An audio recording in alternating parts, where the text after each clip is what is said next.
वेद के नियमों को भी पालन करते हुए सब बड़े सुखी थे। कहते दैहिक दैविक भौतिक तापा, राम राज्य नहीं काऊ नहीं व्यापा। कहती ये तीनों प्रकार के जो दुख है, दैहिक दुख, देह में बहुत तरह का कष्ट होता है, भौतिक पदार्थों के अभाव का भी दुख होता है, घर नहीं, कपड़ा नहीं, बहुत तरह की समस्या होती है। और दैविक प्रकोप भी, अचानक बाढ़ आ जाती है, धरती हिलती है, कितने मकान बाढ़ में देखते हैं ना, कट के चले गए पानी में। धरती हिलती है, हजारों मकान ढह जाता है, हजारों लोग मर जाते हैं, बेघर हो जाता है।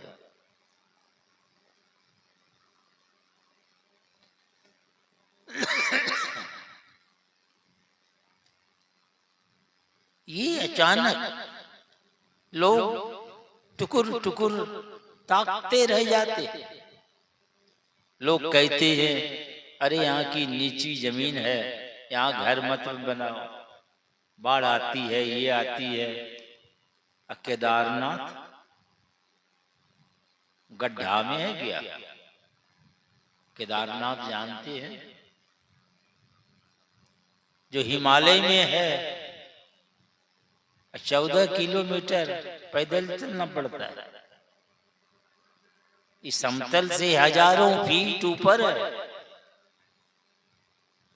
अब वहां बाढ़ आ गई। अब देखिए भाई कैसे बाढ़ आ गई। कहते बादल फट गया, बादल फट गया। आप देखते हैं कुछ लोग बोझा तो सर पर उठा लेते हैं, 4-10 कदम चले, देखता है कि वो उपाय नहीं है, वजन ज्यादा है, तो बोझा पटक देता है।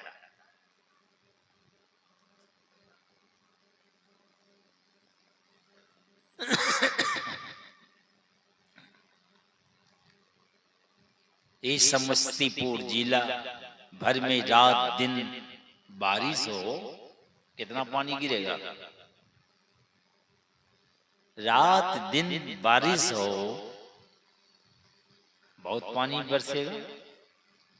ऐसा पानी पटोरिये पर गिर जाए तब क्या होगा, सोच लीजिए आप।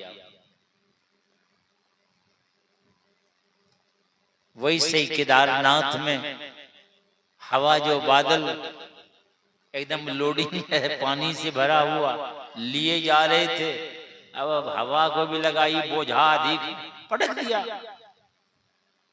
कि कोई वहां बांस लेके खड़ा था और कुछ दिया उसको, किया बादल फटा, इतना पानी गिरा कि सैकड़ों होटल सब बोल्डर की तरह लुढ़कता हुआ चला गया। कितने लोग लापता हो गए, मकान तक का पता नहीं चला था कितना। ये अचानक लोग देखते रह जाते। तो उनके राजत्व काल में कहते ये सब नहीं होते थे। सब नर करहि परस्पर प्रीति, चलई स्वधर्म सुरत श्रुति नीति। सब लोग आपस में प्रेम भाव से मिलके चलते थे और अपने अपने स्वधर्म में, गृहस्थ है, संन्यास है, सब अपने अपने धर्म में वेद के नीति के अनुसार जीवन व्यतीत करते थे लोग।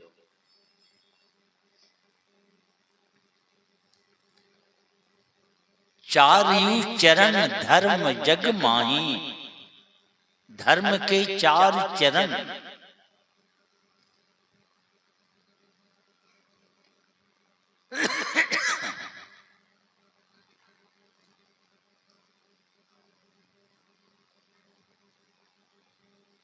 धर्म के चार चरण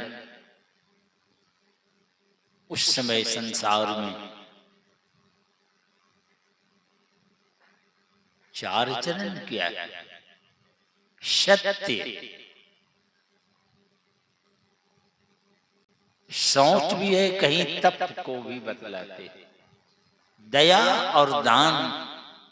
इस संसार में देखते हैं बहुत प्रचार प्रसार।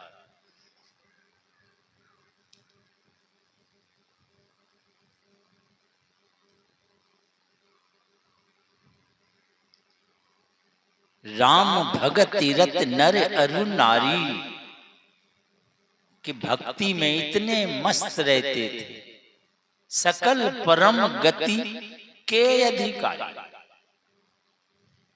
परम गति मोक्ष, मोक्ष मिल नहीं गया था, उसके अधिकारी हैं। इस तरह का रहने सहने रहते थे कि मोक्ष को भी प्राप्त कर सकते। रहनी सहनी गड़बड़ सड़बड़ है, मोक्ष प्राप्त कर सकेगा?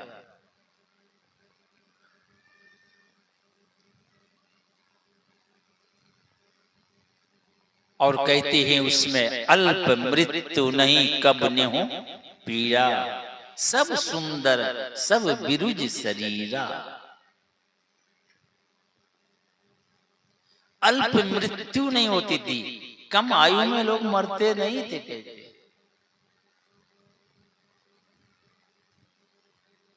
सब सुंदर सब निरोग, बड़े प्रसन्न से रहते थे। नहीं दरिद्र को दुखी न दीना, नहीं को अबुद्ध ना लक्षण ही ना। कोई अबुद्ध लक्षण से हीन ऐसे कोई नहीं थे, सब बुद्धि सब समझदार थे। कहते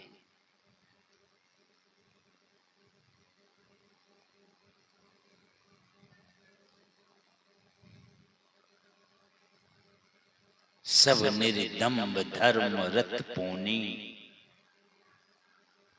सब अहंकार छोड़ के नर अरु नारी चतुर सब गुणी, सब गुणज्ञ पंडित सब ज्ञानी, सब कृतज्ञ नहीं कपट सयानी। कोई छल कपट नहीं रखते। तो राम राज नवगेश सुनो, कागभसुंडी जी कहते हैं, हे पक्षी राज गरुड़ जी, राम के राज्य में काल कर्म स्वभाव गुण कृत दुख काहू नाही। ये सब के द्वारा काल कर्म, ये सब के द्वारा जो दुख हो नहीं होता।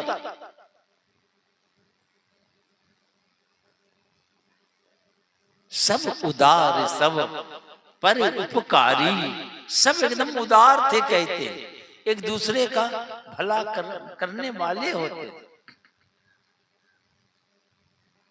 अविप्र चरण सेवक नर नारी, जो वेद का ज्ञान रखने वाला था, वेदज्ञ थे, ऐसे ब्राह्मण की पूजा करते थे, क्योंकि उससे ज्ञान मिलता था, ज्ञान से मुक्ति होती है। और एक अद्भुत बात, भगवान पुरुषोत्तम राम जो पहले 2, 4, 5 जितनी मर्जी उतनी शादी कर लेते थे राजा लोग, पर भगवान पुरुषोत्तम राम एक नारी व्रत रत सब जारी। एक नारी व्रत, तो प्रजा भी वही कहते हैं, वे स्वयं जब संकल्प कर लिया एक नारी व्रत, तो वही वो स्वामी जी कहते हैं, एक नारी व्रत रत सब जारी, अते मन वच क्रम पति हितकारी। तो सब एक शादी करते थे, तो पत्नी भी बड़ी प्रसन्न रहती थी, पति की सेवा बड़ी दिल खोल के करती थी।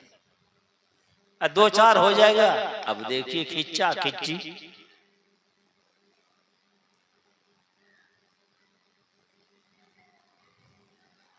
विधु मही पूरी मयूखन ही। चंद्रमा भी कहती हैं उतना ही किरण, बड़ी शीतलता होती है उसकी किरण। जितन रवि तप जितने ही सूरज भी उतना ही प्रकाश फैलाते थे जितनी आवश्यकता थी। और इस साल सूरज ऐसा प्रकाश फैलाया कि सब तबाह हो रहा। एक दिन गया बिहार में सबसे गर्मी अधिक गया में पड़ती।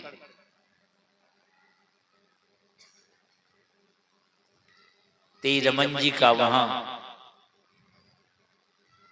घर पड़ता है, जन्म स्थान। अब इतनी गर्मी तो वहां के लोग कहने लगे कि बाबा आज ही इतनी गर्मी है।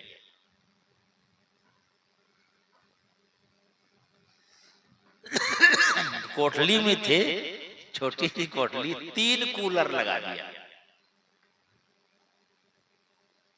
इतनी गर्मी थी। तो उस समय इतना ही सूर्य प्रकाश फैलाता था, लोगों को तकलीफ नहीं होती थी। अब मांगे वारिद देही जल,